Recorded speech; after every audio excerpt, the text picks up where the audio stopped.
रत्ना और आप देख रहे हैं सी न्यूज भारत। आइए रुक करते इस न्यूज बुलेटिन की और बात होगी अहमदाबाद की, जहां स्वैच्छिक रक्तदान शिविर का आयोजन किया गया। साथ ही बात होगी बहराइच की, जहां थाना पयागपुर क्षेत्र में मोबाइल गिरोह सक्रिय हो गया है। ऐसी तमाम खबरों पर विस्तार से चर्चा करेंगे इस बुलेटिन में। अहमदाबाद के साणंद में किराना एसोसिएशन ने स्वैच्छिक रक्तदान शिविर का आयोजन किया। साणंद के पाम बैंकेट हॉल में प्रथम ब्लड बैंक के सहयोग से रक्तदान शिविर का आयोजन किया गया। शिविर का आयोजन किराना एसोसिएशन के अध्यक्ष दिनेश राठी और उनकी टीम ने एक सुंदर समाज सेवा के नेक विचार के साथ किया। शिविर में विशेष रूप से सभी सदस्यों ने एक साथ आकर रक्तदान किया, जिसमें 15 से अधिक महिलाओं ने भी रक्तदान किया। इस शिविर में कुल 50 से अधिक बोतल रक्तदान किया गया। रक्तदान करने आए सभी सदस्यों को आकर्षक उपहार दिए गए। बोलो શું આપનું નામ છે, શું આયોજન કરવામાં આવ્યું છે? દિનેશ રાઠી, પ્રમુખ ક્રેયણી એસોસિએશન। વર્ષોથી અમે વર્ષમાં એકવાર ગેટ ટુગેધર જેવું કરીએ છીએ, પણ આ વખતે બધા સભ્યોનો અમારો અંગત એવો વિચાર આવ્યો કે આપણે કંઈક સમાજ માટે કંઈક સારું કરી શકીએ। એના માટે અમે એક બ્લડ કેમ્પ એ પ્રથમા જે લેબોરેટરી છે એના સહયોગથી અહીંયા કર્યો છે। અને એના માટે પ્રથમા લેબોરેટરીએ બધા જે ડોનર છે એમને પણ ગિફ્ટ આપી છે। અને મેં પણ મારા કારણ શું મારો પરમ દિવસે મારો જન્મદિવસ હતો, પણ મને પણ મારો વિચાર આવ્યો કે મારા જન્મદિવસે એક આ બ્લડ ડોનેટને હું પ્રોત્સાહિત કરું ડોનરને, એના માટે મારા તરફથી પણ એક ગિફ્ટ આપી છે।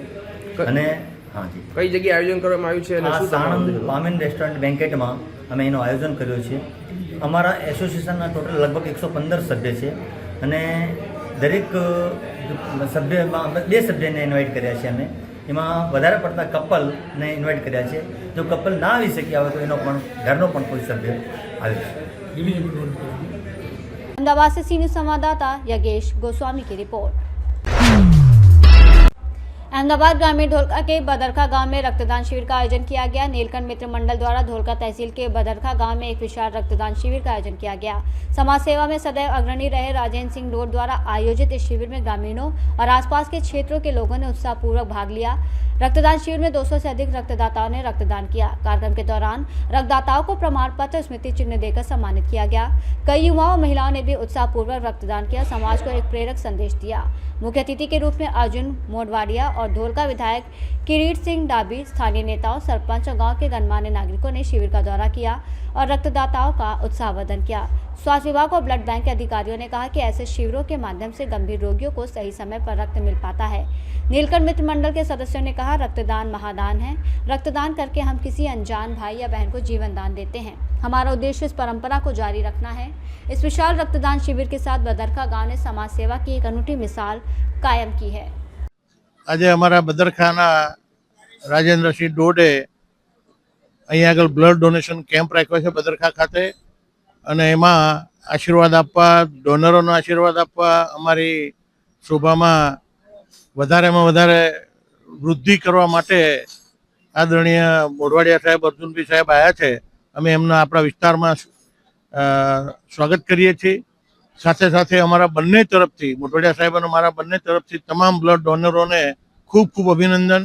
અને આવતા સમયમાં પણ આ ડોનેશનમાં લોકો વધારે ભાગ લે અને એનાથી પણ અત્યારે જે મોઢવાડિયા સાહેબે સૂચન કર્યું કે અંગદાન કરવું જોઈએ, તો હવે અમે બધા પણ સાથે મળી અને લોકો અંગદાન તરફ વળે એ પ્રમાણેની વ્યવસ્થા પણ અમે આપણા વિસ્તારમાં કરીશું। અને આજના ડોનરોને અને ખૂબ ખૂબ અભિનંદન આપીએ છીએ। સાહેબ આશીર્વાદ આપે છે, હું પણ અભિનંદન આપું છું અને આપણે મોઢવાડિયા સાહેબનું અહીંયા આપણા વિસ્તારમાં સ્વાગત કરીએ।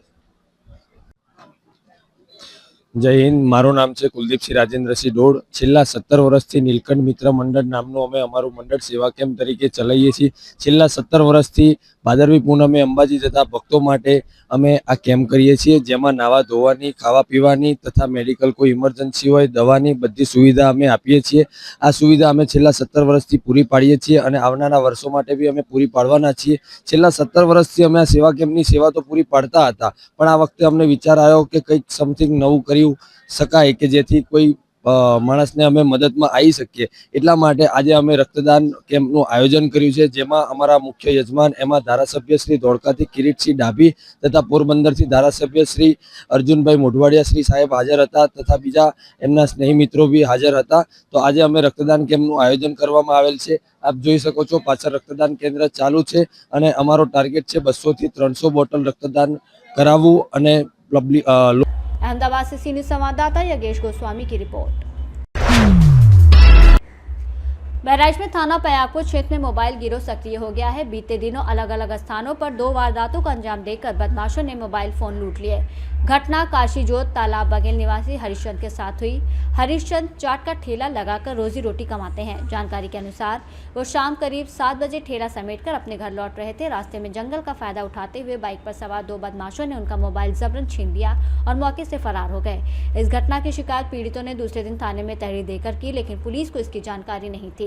इस संबंध में जब उप निरीक्षक कुलदीप कुमार से सवाल किया गया तो उन्होंने कहा, हमें इस तरह की किसी घटना की जानकारी नहीं है।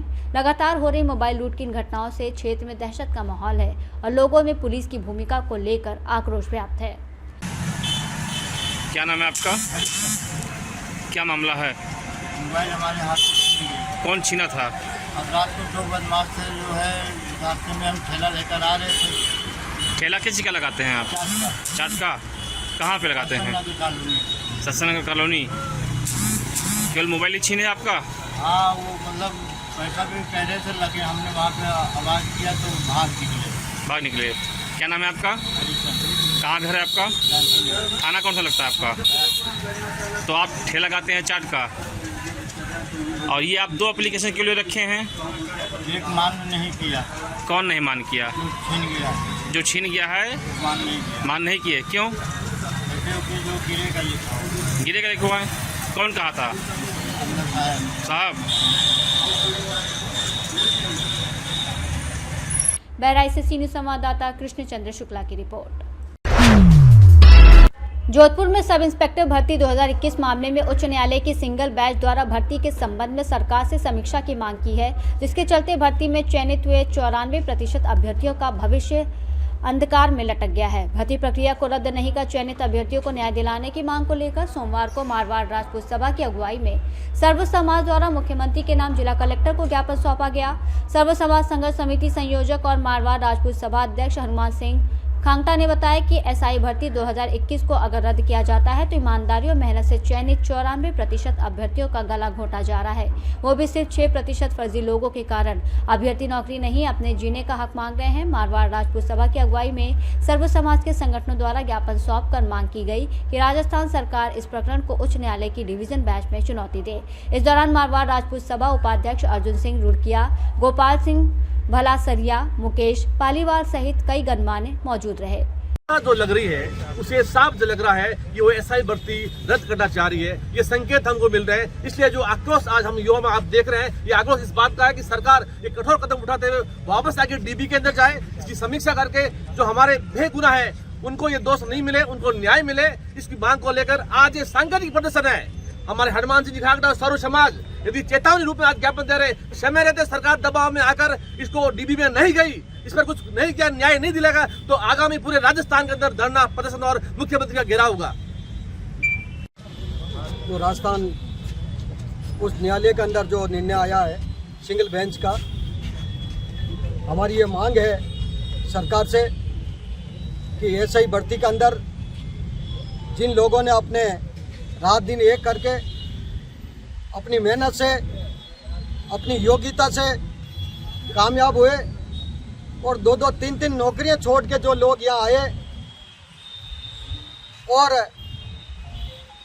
पूरी मेहनत के साथ में अपने बैंकों से लोन लिया, कई तरीके के लोन लिए और उनकी पारिवारिक परिस्थिति सबकी अलग अलग थी, परंतु उसके बाद में भी जिन लोगों ने जो मेहनत करके कामयाब हुए, हम सरकार से ये चाहते हैं कि डीबी में संज्ञान ले, अपील करें और जो अपनी योग्यता से मेहनत से जो कामयाब हुए उनको न्याय दिलाएं और जो निर्णय हुआ है कोर्ट का उसकी समीक्षा करें और तुरंत प्रभाव से डीबी में अपील करें। हम न्यायालय का सम्मान करते हैं, परंतु जिन लोगों के साथ में अन्याय हो रहा है, हम ये चाहते हैं कि बदमाशों का इलाज हो, चोरों का इलाज हो और गहनता से जांच करके उनको गिरफ्तार करें, परंतु जो निर्दोष है अपनी मेहनत से अपनी लगन से रात दिन एक करके जो कामयाब हुए, अपनी योग्यता के आधार पर कामयाब हुए, वो उनको न्याय मिलनी चाहिए सरकार से और न्यायालय से। आम जन की और उनके परिवारजनों की सबकी यही मांग है कि उनको न्याय दिलाई जाए। धन्यवाद। कलेक्ट्रेट के अंदर अब हनुमान सिंह जी खांगटा हमारे जो अध्यक्ष है राजपूत सभा के, उनके द्वारा जो आज यह ज्ञापन दिया जा रहा है उसमें सर्व समाज यहाँ उपस्थित हुआ है। 2021 की जो एसआई की जो भर्ती उसको यथावत रखने के लिए हम सभी यहाँ आए हैं। और मैं कहना चाहूँगा सरकार से और न्यायालय से, सरकार को आगे आकर कदम उठाकर ये यथावत रखने का कदम करना चाहिए, बरकरार रखनी चाहिए ये भर्ती को। जो 2021 में जो 3 चरणों में जो अभ्यर्थी पास हुए हैं, जो योग्य अभ्यर्थी है, उनके साथ न्याय हो और दोषियों को बिल्कुल सजा होनी चाहिए, निर्दोषों के साथ में न्याय होना चाहिए। कानून मंत्री ने बताया कि भर्ती रद्द नहीं हुई है। बिल्कुल ये भर्ती रद्द नहीं हुई है, कानून मंत्री ने बताया है, क्योंकि ये 2021 5 साल आप इन जो अभ्यर्थी है उनके वापस कैसे लाओगे? उनकी समीक्षा के लिए आगे भेजा जाएगा। जो सरकार के द्वारा सरकार का डिसीजन आरपीसी के वो भेजा जाएगा। अभी फिलहाल रद्द नहीं हुई है। उन्होंने कहा था 200 पेज का कह रहे कि स्टेटमेंट है जजमेंट, उसको पढ़ के हम आगे कार्रवाई करेंगे। बिल्कुल महोदय, ये चंद लोग जो राजनीति को चमकाना चाहते हैं वो ये रद्द करना चाहते हैं। 431 है।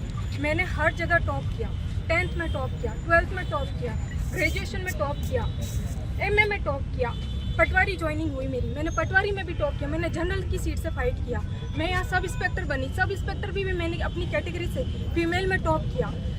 अगर एक टॉपर का आज ये हालात होता है, आज एक टॉपर होने का रिजल्ट ये होता है, तो आप बताइए मेहनत करने वाला बच्चा कहाँ जाएगा? क्या वो आज इस दिन को देखने के लिए मेहनत करता है? वो कॉलेज में टॉप करता है, वो स्कूल में टॉप करता है, किस लिए? ताकि उसका भविष्य अच्छा हो, वो अपने माँ बाप का सपोर्ट बन सके। आज माँ बाप का सपोर्ट बनने की जगह हम तो अपने माँ बाप के लिए एक टेंशन और एक बोझ बन के रह गए। आज मेरे 3 छोटे छोटे भाई बहन हैं। मैं जब 24 की थी, जब मैंने ये परीक्षा दी थी, आज मैं 28 की हो गई हूँ। क्या मैंने इसलिए ये परीक्षा दी कि आज 28 की होने के बाद भी मुझे वापस कंपटीशन की तैयारी करनी पड़े, मुझे वापस अपनी योग्यता को साबित करने के लिए बार बार अपना प्रूफ देना पड़े, निर्दोष होने के लिए इस तरीके से मीडिया के सामने आके अपनी प्रतिभा को बताना पड़े बोल बोल के? से सीनियर संवाददाता आनंद शर्मा की रिपोर्ट। जोधपुर कैरम क्लब के तत्वाधान में एकल प्रतियोगिता का आयोजन किया गया, जिसमें जोधपुर के टॉप 32 खिलाड़ियों ने हिस्सा लिया। आयोजन में मुख्य अतिथि समाजसेवी उमेश गौड़, अरविंद भंडारी, रवि कुमार वर्मा, अध्यक्षता पवन मेहता ने की। समिति सचिव रितेश जोशी ने जानकारी दी। सेमीफाइनल में सलीम मुगल ने विजय को और मेहरान ने उमर को हराकर फाइनल में प्रवेश किया, जहां मेहरान ने सलीम को हराकर प्रतियोगिता में विजेता बने। प्रतियोगिता का समापन मुख्य अतिथि द्वारा उमेश गौड़, रवि कुमार वर्मा, पवन मेहता द्वारा खिलाड़ियों को ट्रॉफी प्रदान करके की गई। प्रतियोगिता के अंत में मुख्य अतिथि ने आगे जोधपुर में राष्ट्रीय स्तर की प्रतियोगिता, स्कूल बच्चों की प्रतियोगिता कराने का निर्णय लिया है। जोधपुर से सीनियर संवाददाता आनंद शर्मा की रिपोर्ट। खबर ललितपुर से है, जहां नेशनल हाईवे 44 पर बिरदा थाना क्षेत्र के पास आज सुबह एक दर्दनाक सड़क हादसा हुआ। बताया जा रहा है कि तेज रफ्तार से आ रहे ट्रक ने एम्बुलेंस को सामने से जोरदार टक्कर मार दी। टक्कर इतनी भीषण थी कि एम्बुलेंस का अगला हिस्सा बुरी तरह क्षतिग्रस्त हो गया और चालक गंभीर रूप से घायल हो गया। हादसे के तुरंत बाद मौके पर अफरा तफरी मच गई। राहगीरों ने एम्बुलेंस चालक को किसी तरह बाहर निकालकर एक नज़दीकी अस्पताल भेजा, जहां उसकी हालत नाजुक बताई जा रही है। सूचना मिलने पर बिरदा पुलिस मौके पर पहुंची और हाईवे पर जाम की स्थिति को नियंत्रित किया। पुलिस ने दुर्घटनाग्रस्त वाहनों को हटवाकर यातायात बहाल कराया। फिलहाल हादसे के कारणों की जांच की जा रही है। क्या नाम है तुम्हारा? क्या करते हैं आप? पायलट। कैसे हुआ जी एक्सीडेंट? ऐसे हुआ कि हम अपने हॉस्पिटल पे खड़े होते, हमारा एम्बुलेंस का हॉस्पिटल पेट्रोल पंप है, तो हमारे पे रिफर साइन हुआ ललितपुर का।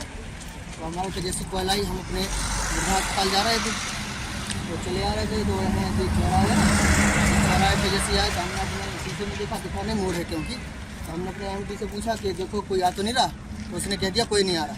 तो हमने काट दी, कभी ट्रक तेजी से धीरे, तो उन्होंने बताया कोई नहीं आ रहा, ट्रक आ रहा था। हाँ, ट्रक पीछे से आ रहा। ललितपुर से सीनियर संवाददाता विकास सोनी की रिपोर्ट। फिलहाल इस बुलेटिन में बस इतना ही। देश और दुनिया की तमाम बड़ी खबरों के लिए आप देखते रहिए सी न्यूज़ भारत।